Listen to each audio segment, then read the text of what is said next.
Lambert, and I'm part of a committee that's looking at the history and traditions of our bar.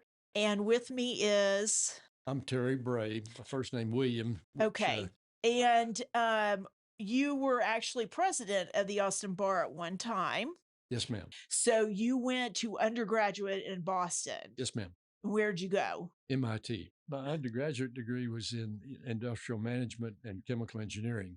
I contemplated going to business school in order to become, participate in a management program Mhm. and management profession over time.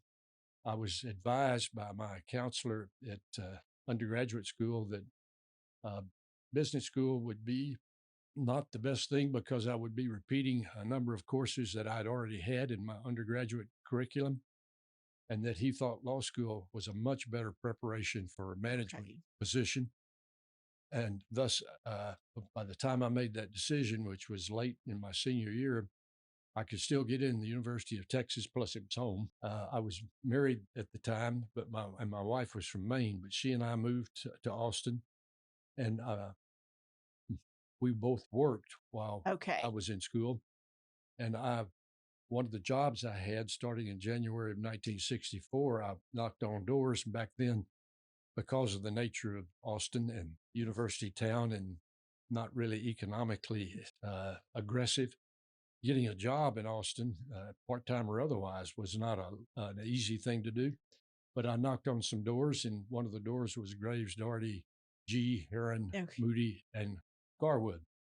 And I became a law clerk in 1964. Ended up graduating in 65, clerked on the Fifth Circuit, thinking I still might want to get into a management program. But I had the pleasure while I was a law clerk of not only getting to know the lawyers at Graves and otherwise, but also clients and the work. And frankly, I fell in love with all of that. And thus, after my clerkship, decided, yes, I wanted to come back to Austin and join Graves Doherty again. I left again on a temporary basis from 70 to 72. I was in Washington, D.C. with the Solicitor General's office. After 2 years in Washington, we decided we'd come back, and the rest is history. I've been here ever since. Uh, my experience with the bar started with one of my really most important mentors, Chris Doherty, who got me involved with state bar work, and ultimately that led to other kinds of bar associated activities. Early on, the real estate group statewide began to meet and worry with some of the legislation, review and comment on various proposed legislative matters. And out of that, some real estate discussion groups were formed. First in Dallas, we formed one. With help from the Dallas people, formed one here, which became very active. We had 30 or 40 people that would show up for breakfast meetings once a month, talk about things. And ultimately, that became the real estate section of the Austin Bar. And that was really my initial and for a long time only direct involvement with the bar. Chris had been very active, but also another mentor who was very special in my life, Dan Moody Jr., who had been a president of the bar years before I became president. Uh, he was very special, and I was very impressed with his work and having some exposure to the bar. I did not run for the office. I was on the board by reason of being involved with the real estate discussion group. And Woody Jones approached me and asked me if I would serve if I were elected. And I not only was interested and willing to do that, but enthusiastic. I was enthusiastic because I thought what I had experienced with the bar, and especially the real estate committee, was important and beneficial. And I knew it had been beneficial to me. And I thought to a lot of the young lawyers with whom I worked in my firm and in Austin generally. And I, as a result, thought involvement with the local bar was important professionally and from a point of view of community give back, and being involved with the bar ultimately was on the state bar real estate probate and trust law section and was president of that group as Oh, well, wow. Okay. and on the board of the American College of Real Estate Lawyers. And the other interest that picked up and went forward was water law. At the time, uh, I was here with the bar, and shortly after that, water. It's not the first drought, but we had some drouthy conditions as we've had. Ultimately, that led the state legislature to have a state water plan. Okay. We had active involvement locally and ultimately at the state bar level with a committee and ultimately state bar programs dealing, of course, they always dealt with real estate, but then specifically with water. And those were the two areas as a office practitioner with real estate practice. I had I had some litigation experience both as a young lawyer and in Washington, but not in a practical day-to-day sense. I would mention one other thing. I think Delane was probably a kind of a baby exec about the same time that I was a baby president here. And so working with her to staff up and uh, obtain the kind of administrative and other support that has been so important, was important then, even more important now, to the success of the Austin Bar Association. It was called the Travis County Bar Association at that time. So, what do you think was your biggest accomplishment as president of the Austin Bar? Well, I guess I would say uh, the things I was interested in that became and have continued to be active activities of the bar, the real estate and the water law. Hmm. I think Delane's involvement and my involvement with Delane was a big deal then and still is. She's count her as a special friend. I did not come in with an agenda and did not end up with any particular agenda as such, other than to try to support the activities of the bar, broaden them where they seem they could be broadened, like water and Hmm. real estate, in my experience, uh, but also be very supportive to the extent it made sense and that I could help, both with the association as an organization and with the volunteers like myself who were willing to be involved and did such a great job. How did you balance working as Austin Bar president and then you've got your actual job going on? Because to me, that is just very difficult. Well, I didn't, maybe it was a kinder, gentler time, smaller, certainly, smaller city, smaller group of lawyers, maybe a less Smaller problems. aggressive agenda. Uh, it just never became a problem. Okay. I was didn't find it burdensome at all. Okay.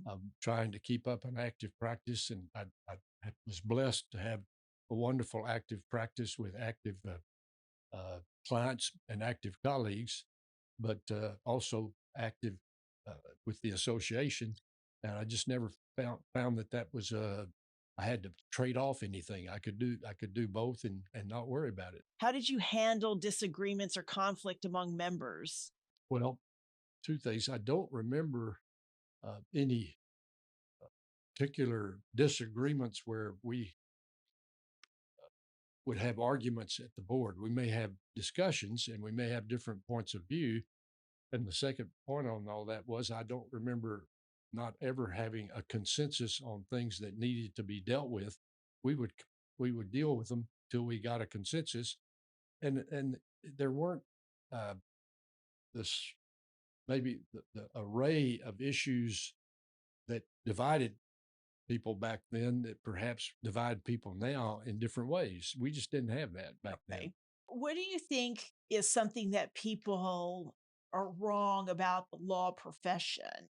So many people say, "Well, my lawyer's great," but all those other lawyers are just scumbags. And that how do we change that perception? Uh, it's got to be well. It's going to. I don't know that it can be changed because uh, the few bad apples, like so often is the case, rise to the top and are what gets all the coverage, all the Mhm. publicity, and so on. And the good things that lawyers do, both for their for their clients, for their community, for their families, for themselves, for their colleagues, that is just kind of taken for granted. So I think continue one to support the activities of the bar and trying to root out and deal with, well, I'll call it the bad apples, Mhm. but also the results that the bad apples that follow from the bad apples, so that we make things right to the maximum extent we can, and that we publicize that in ways that we can, not just to ourselves, but more broadly, would be important and helpful. Uh, I don't know. I mean, that's an aspiration. I know it's an aspiration that's been there since I've been a lawyer for almost 60 years. Mm, But how do we achieve it? We just keep trying as best we right. can. How prevalent were substance abuse and mental health disorders back then?